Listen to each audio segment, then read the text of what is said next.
So my plan today is to do this video as organically as possible, with no plan, no script, no real ideas about what I want to talk about, just a list of places I want to see in this city. So that's my plan. I'm gonna walk through the city, I'm gonna see the sights, and on the way I'll show you where I eat, things I see, things that I think are interesting for me and hopefully interesting for you. And hopefully you can meet with me some people that I meet, some locals hopefully. I don't know anybody here, but you never know. When you're walking around, some people come up and talk to you, especially when they see you filming. So let's go and see what Nizhny Novgorod has to offer.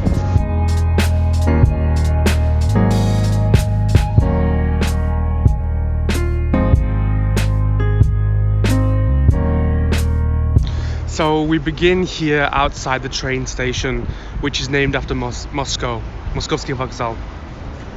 It's called Moskovsky because most of the trains here go to Moscow. It's the most popular destination from Nizhny Novgorod. And the trains from Moscow here take about 3.5 hours, with the fastest ones, called Strelka, having only 1 or 2 stops if you're lucky. So that's great. This is actually also one of the stops on the Trans-Siberian Express on one of its routes, and it's one of the reasons this place has so much of its wealth nowadays, because of its prime route from cross-continental journeys in the past. As you can see here, when I was inside the train station, I took a couple of videos of what's inside there. Unfortunately, it's nothing really to write home about, but there are a couple of interesting Soviet mosaics on the walls, one with a huge head of Lenin, which you might find interesting. So before we get too deep into the city centre and I get carried away, I thought I would give a little bit of a summary about what I actually know about this city already. I do know that it's at the meeting of 2 rivers, the Oka and the Volga, which made a sort of natural moat for the city, so it's been very important for military history here and also for trade, because when there's 2 rivers, that's lots of travel. I know it was founded in the 13th century and it's been pretty important ever since. And in the 19th century, it was really important for trade. It was a bit of a trade hub in Russia as it connected the East and the West. I also know that in the 20th century, the main trade here was cars. They have a big car factory here, Gaz. And it was called Russia's Detroit, which I know nowadays is not a very favourable comparison, but back in the day it was really favourable. It means that it was a very thriving industrial city and everyone was buying their cars from here, this city, Nizhny Novgorod. Something else I know is that during the Soviet Union, this city was actually called Gorky. Like many cities in the Soviet Union, it had a name change from Nizhny Novgorod to Gorky, and then after the fall of the Soviet Union it changed back to Nizhny Novgorod. During the Soviet Union, this city was actually a closed city, which means no foreigners were allowed in here. That was because of its strategic importance and its importance of military production, and therefore there were no foreign tourists in Gorky for the whole of the Soviet Union. And then when it collapsed, it was opened up to the world. So yeah, that's interesting. Alright, so enough history, enough of that nonsense. Let's get exploring. Exploring Nizhny Novgorod is easy using the metro system. The Nizhny Metro was opened in 1985 and has 14 stations with 2 lines, which intersect here, Moskovskaya Metro Station. Unfortunately, unlike Moscow, the metro stations here were built in the 1980s and don't have much of the Stalinist grandeur you see in the capital. One ride on the metro is only 28 rubles and it's 120 rubles for 24 hours of travel. So the first stop on my tour of Nizhny Novgorod is the Kremlin. Designed by Italian architect Pietro Francesco, it was finished in 1515. It was a pretty important place for the military until Moscow defeated Kazan. The Kremlin has 13 towers and once contained many churches, but nowadays has just 1. Also on display inside the Kremlin are a bunch of tanks from World War II.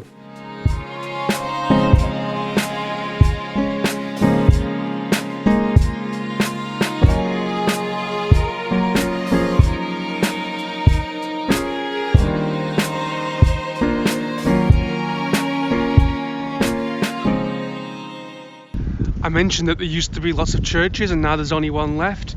Now look, here it is. It's incredibly modest, very small. Actually, not really what I expected. I expected something a little bit bigger. But I can imagine a situation in which this Kremlin was just absolutely full of these little, smaller churches. And interestingly, right now, probably where lots of churches used to be, if you just look behind me on this side, quite a grand building. It's the Oblast administration building, the Nizhny Oblast administration building. It's right behind me here. So yeah, that's the Kremlin.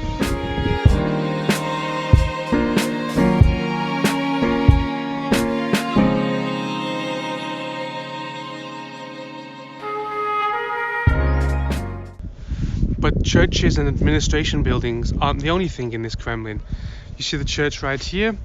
Well, if you walk a little bit further along towards the river, what you see, let me move the camera, is this, an eternal flame. Lots of Russian cities have an eternal flame. I know Moscow has one in the Moscow Kremlin, and St. Petersburg has one too in the center. This is a flame for the memory of the people who died in the Second World War. You can see behind me here the dates of Russian participation in this war, 1941 to 1945. And this eternal flame is a reminder for everybody of the sacrifice of people's lives. After the churches and the administration buildings and the eternal flame, we get to what I think is the most spectacular part of the Kremlin. And it's not the Kremlin itself, it's actually the view from the Kremlin. As I turn around here, slowly, you can see some towers, and look at that view over the Volga.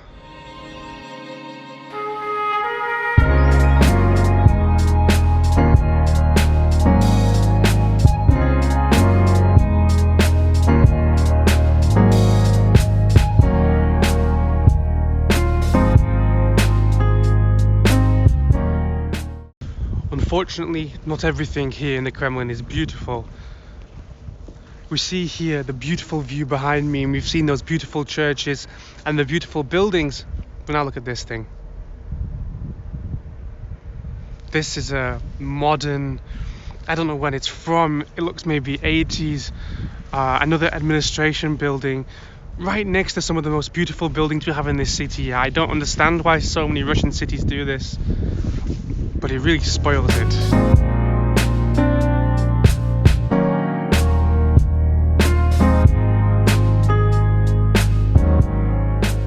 From here, the Kremlin, down to the river, the Volga down there, it's a really long way, as you saw from the Kremlin. So what we've done here in this square, Minin and Pozharsky Square, which has a statue of Valery Chekalov, the famous test pilot who flew from Moscow to Washington State, they built steps named after Chekalov, named in his honor, which go all the way down from the top here, down to the bottom, all the way down there.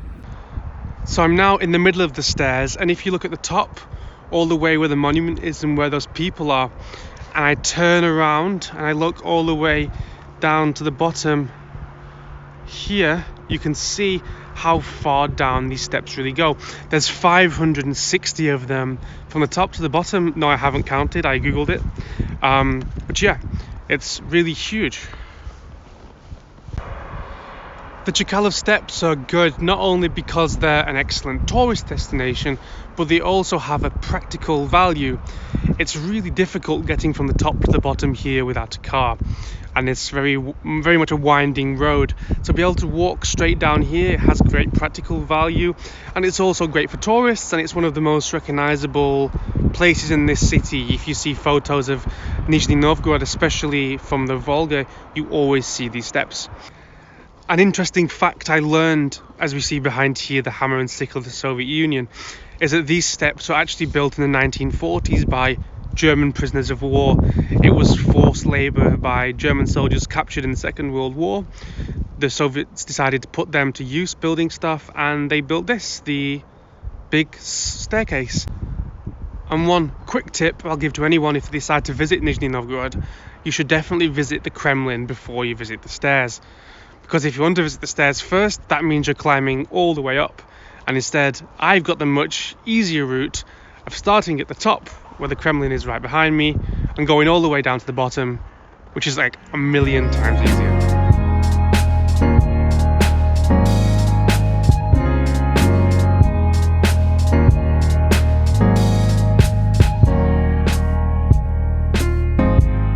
This here, as it really starts to snow, is the main street in the center of Nizhny Novgorod. It's called Bolshaya Pokrovskaya Street, and it's a street which is very new, very modern, and just as I like it, it's all pedestrianized, all the way from the Kremlin up to the center of the city. And this is really the main thoroughfare for the city for pedestrians. It's full of restaurants, it's full of like street food, normal cafes, other shops and stuff like that. It's a really nice place. Actually, when I was here in the summer for the World Cup, this was full of people singing and dancing. There were bands everywhere, lots of street music, and apparently it's often like that in the summer, but obviously the winter, the temperature's a little bit different. One good thing about this street is there's some also amazing architecture. One thing that I'm stood by right now, and you'll see some more videos, is the drama theatre. It's a very, very old building from the 18th century. And also one of the other famous buildings on this street is the State Bank, which you'll see now, which is from, I believe, the 20th century, I think 1911, which is just neo-Russian architecture, which is not really something I've seen before. It's really beautiful, and it's definitely something to see when you come to Nizhny Novgorod and you walk down this street, Bolshaya Pokrovskaya Street, and you see this bank. You think, wow, where did this come from? So yeah, that's Bolshaya Pokrovskaya Street, the main shopping street, the main street for bars, clubs, restaurant, cafes, you name it. This is the main street in Nizhny Novgorod. If you're on Bolshaya Pokrovskaya Street and you fancy a bite to eat, take a walk past the British Embassy, down the snowy streets, up to Ulica Kostina, and apparently the best shawarma in the entire world. Ta samaya shawarma na Srednem. I tried it and it was actually pretty good.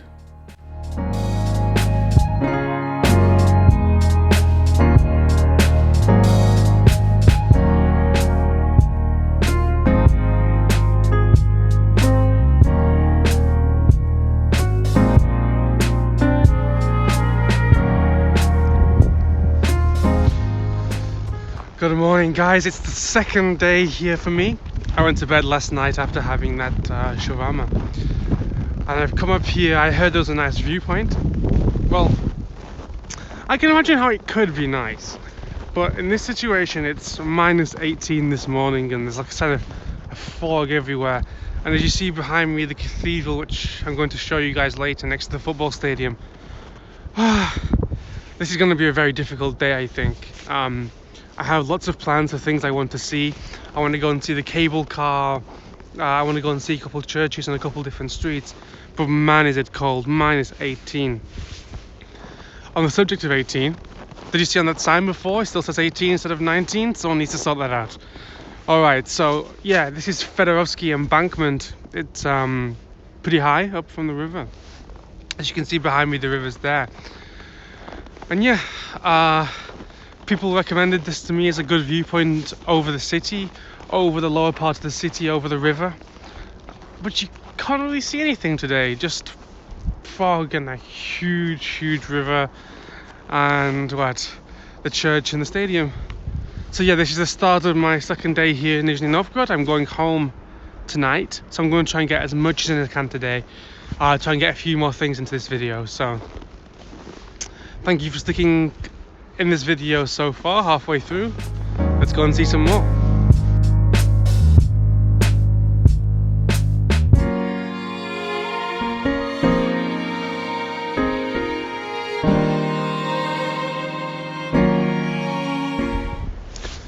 So I've come down the hill from where you last saw me up there, and I'm on this street which everyone recommended to me, Rojdeственная Street, like Christmas Street, or rather Nativity Street. And this is supposed to be a street which has still got quite a lot of old buildings, because one thing that many people from Nizhny Novgorod have told me is that this city has been bulldozed a lot. A lot of old buildings have been taken down for new construction and stuff like that, But this street is apparently somewhere where there's still lots of old buildings, mainly 19th century.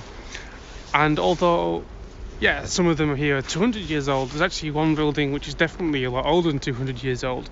And that's right behind me now. It's the church you saw from the top of the hill. See this church here, classic Russian style church. I'll put some more videos here. It's called the Church of the Nativity. It's what this street is named after. And yeah, I'm going to take a look inside and then show you some video if possible. And then I'll have a walk down this street and see what sort of old buildings and stuff we can find. And maybe there'll be something interesting. It's actually really cold here right now, -18, and my camera, my phone, my gimbal are all deciding that they don't really want to work in such low temperature. So I'm going to try and film as much as I can, but I have a really terrible feeling that this might end very abruptly soon. So, but you know, if you see more minutes on the video, you know everything's okay. So yeah, let's take a look inside the church.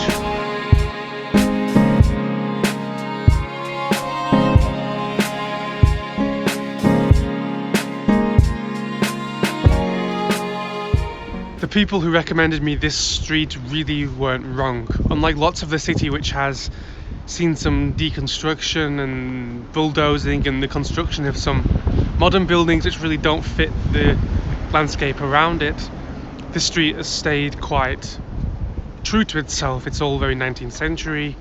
The buildings seem very well maintained. They're not being knocked down, they're not falling apart. It's a really, really great part of the city.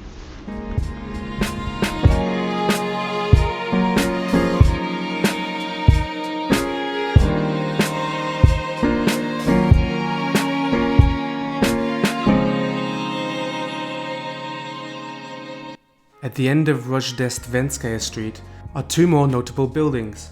This red building, which was a former homeless shelter, and this, the white church of St. John the Baptist.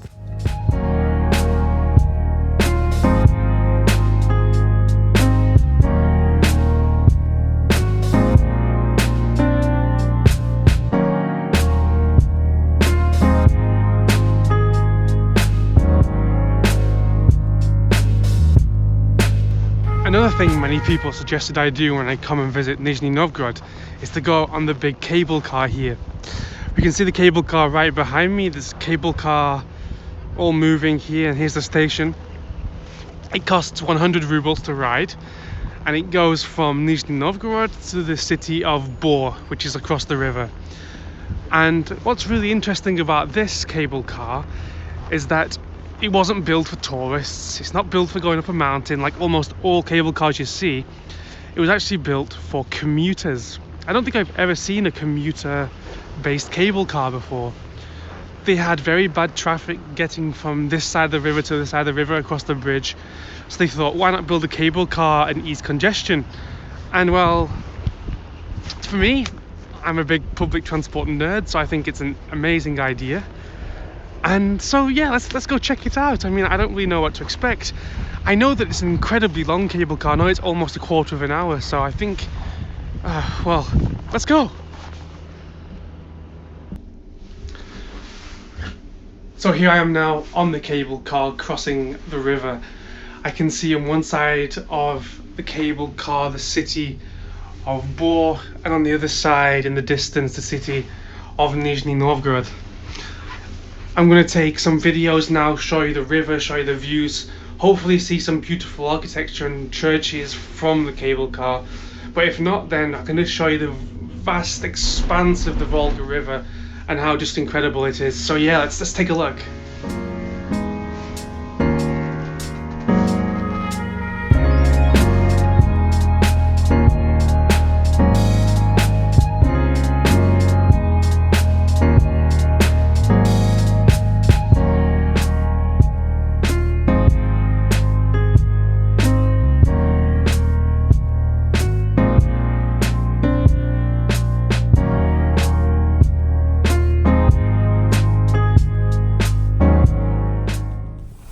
If you look down at the river on this cable car, sometimes you can see people actually fishing.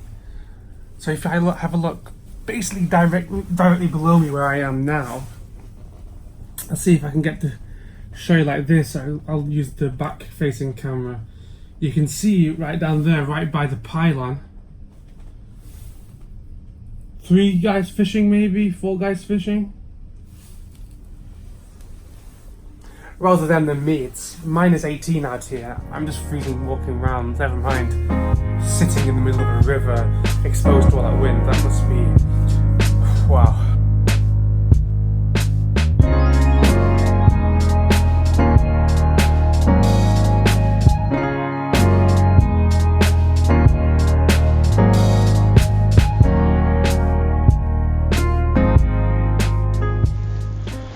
So all the videos you've seen so far, all the locations you've seen of me in Nizhny Novgorod, I've been over here on this side of the river, the main part of Nizhny Novgorod. I've now gone on a taxi and I've gotten over the river, and I'm now at the place of Nizhny Novgorod called Strelka. Strelka means, it's called, the translation in English would be, it's the spit. It's the confluence of the 2 rivers here in Nizhny Novgorod. So here's where the one river comes and another river comes from over here, and where they meet, that triangle, the spit, is the location of 2 pretty important things for Nizhny Novgorod. One of them's pretty old and one of them's really new.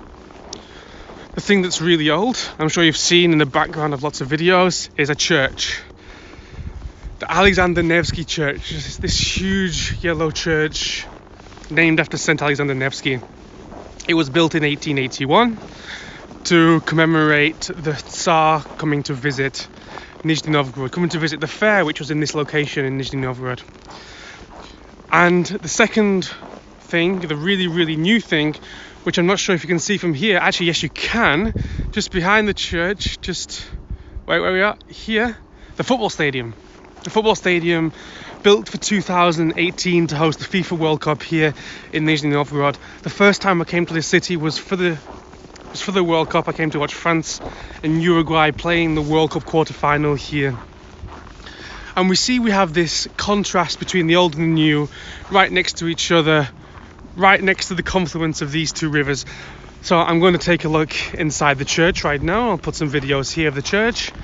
And well, obviously I can't go inside the stadium, but I have a ton of clips and stuff from the summer, from my World Cup trips, so I'll add some of those here too.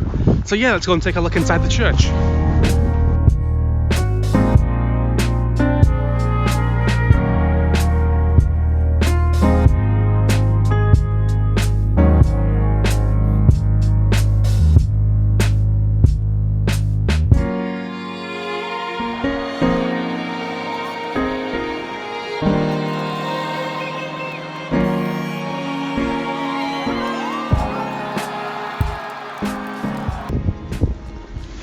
So guys, my time in Nizhny Novgorod is coming to an end. I have to catch my train in an hour or so, so I'm going to sit around and get a coffee while it's cold outside and just reflect on my time here.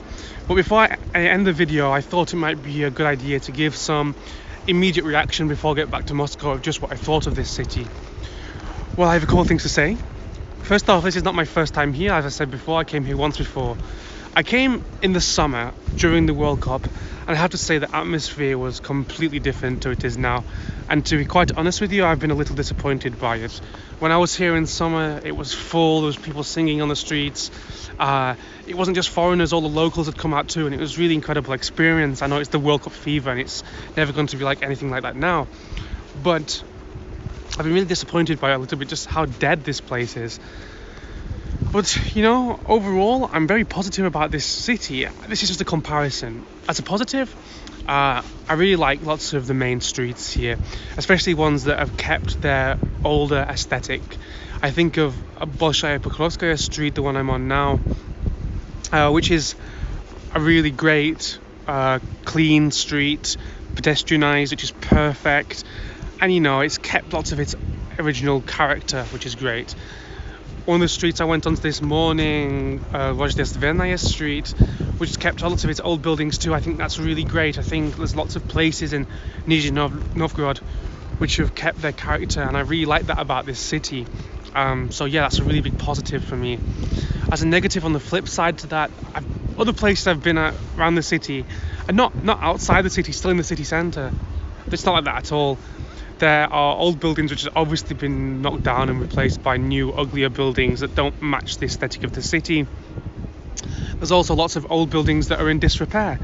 And it's the same in every city you go in the world, I know, but it's just something I've noticed here, and it's not really a criticism. Something else I have to complain about is about the metro here. I know I'm spoiled living in Moscow and before that living in London and travelling around the world and seeing different sites and stuff like that. But one thing that's very strange to me about this city is that the metro is not very useful. All the places I went to, I bought a metro card for 2 days, unlimited travel, thinking I'm going to use this lots. But unfortunately, the metro doesn't go anywhere near most of the sites. It doesn't go anywhere near the Kremlin. It doesn't go anywhere near by the embankment, or just Nizhny Street.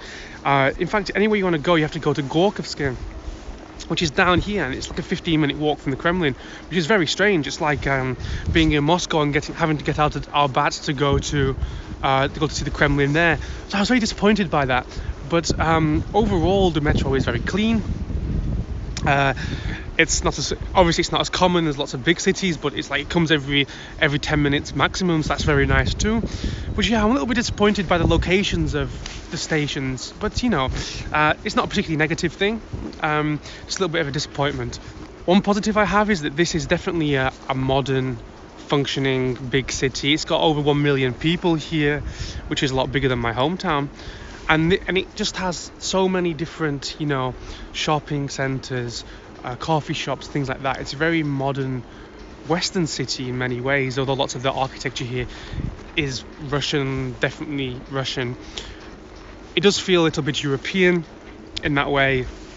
I mean, lots of Russia does now with, like, obviously the internet, and there's lots of hipsterization of areas, with like burger joints and coffee shops, and this city's no exception. So it's a very European city. I thought it was positive. I think it's very easy for foreign people to come here, and I'm sure having had the World Cup here really accelerated it here compared to some of the cities which haven't had any international events. So overall I have a pretty positive view of Nizhny Novgorod, but it's definitely a place to come in the summer. In the winter, when it's absolutely freezing cold, it's not as nice. The atmosphere is basically non-existent, which is very unfortunate. I say to everybody, Nizhny Novgorod is a great city. It's beautiful in lots of areas. The Kremlin is very nice. The view from it's very nice. Lots of the church is very nice. But if you want to come and feel the atmosphere that made me really fall in love with this city the first time I came in the summer, you need to come when it's hot. You're going to hear musicians on the street and stuff like that. It's just the atmosphere overall. Restaurants with their tables outside, I think it's going to make a huge difference.